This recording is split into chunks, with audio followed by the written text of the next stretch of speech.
దేశంలోని వివిధ రాష్ట్రాల్లో ఉన్నటువంటి తెలుగుదేశం పార్టీ అనుకూల ఓటర్లు వాళ్ళకి అక్కడ ఓటున్నా సరే అది వదిలేసేసి ఇక్కడికి ఫాలో అప్ చేసుకోమని, ఇక్కడ ఉన్నటువంటిది పూర్తి చేయమని రెగ్యులర్ ఫాలో అప్ చేస్తుంది తెలుగుదేశం పార్టీ. లోకేష్ స్వయంగా పర్యవేక్షిస్తున్నారు.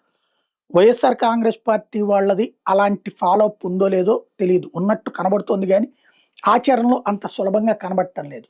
దేశ విదేశాల్లో ఉన్నటువంటి వాళ్ళందరితో ఓట్లని కంటిన్యూ చేసి BLOకి వీళ్ళకి కోఆర్డినేట్ చేసి ఇతర దేశాల్లో, ఇతర రాష్ట్రాల్లో ఉన్న తెలుగుదేశం ఓట్లు పోవాలి. అక్కడ ఓట్లు ఉన్నాయి కాబట్టి బెంగుళూరులోనో, చెన్నైలోనో, హైదరాబాద్‌లోనో ఉన్నటువంటి వాళ్ళది.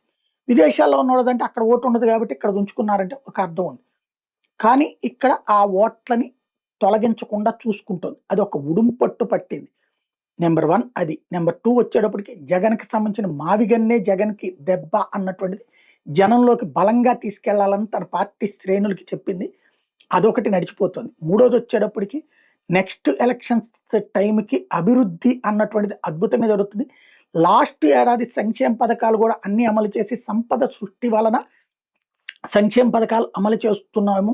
జగన్ నాశనం చేసిన వ్యవస్థని సరిచేయడానికి 4 ఏళ్ళు పట్టింది. ఇప్పుడు అందుకే అన్ని ఇచ్చేస్తున్నాం అంటూ మహిళలకి 1500 దగ్గర నుంచి అన్ని రకాల పథకాలు అప్పుడు ఆచరణలో పెట్టాలని సిద్ధపడుతోంది. నాలుగోదొచ్చేటప్పటికి కూటమి ఇదే ఉంటుంది.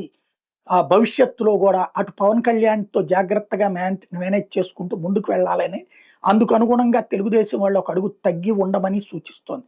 ఓవరాల్‌గా ఈ పాయింట్స్‌తో పట్టు కూర్చుంది.